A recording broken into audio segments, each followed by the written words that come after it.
کے حوالے سے بات کریں۔ سابق وزیر خارجہ سردار آصف احمد علی نے دوبارہ تحریک انصاف میں شمولیت اختیار کر لی ہے۔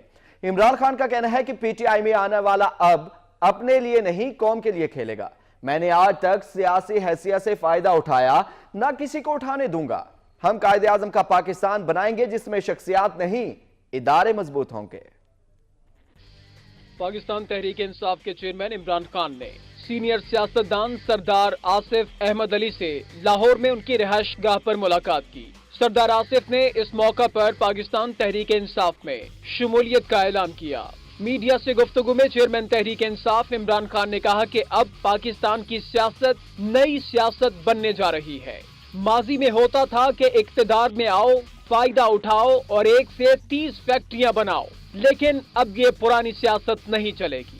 شریف خاندان نے ملک کے ادارے تباہ کر دیے، کرپٹ مافیاز نے منی لانڈرنگ میں ان کا ساتھ دیا۔ اقتدار میں آنے سے پہلے سیاستدانوں کے اثاثے کیا تھے اور اب کیا ہیں؟ شاہد خاقان عباسی اراکین پارلیمان کو ڈیولپمنٹ فنڈ کے نام پر 94 ارب روپے دے رہے ہیں۔ دنیا میں ایسی مثال نہیں ملتی۔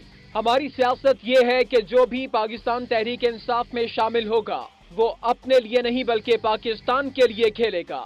ہم قائد اعظم کا پاکستان بنائیں گے جس میں ادارے مضبوط اور شخصیات اداروں سے نیچے ہوں گی۔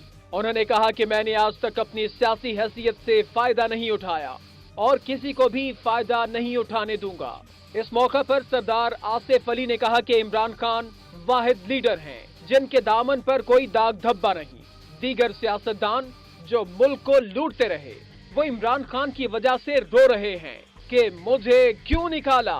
انہوں نے کہا کہ حدیبیہ کا بھی فیصلہ آنے والا ہے، اب شریف برادران کا مقدر اڈیالہ جیل ہے۔ سوشل میڈیا پر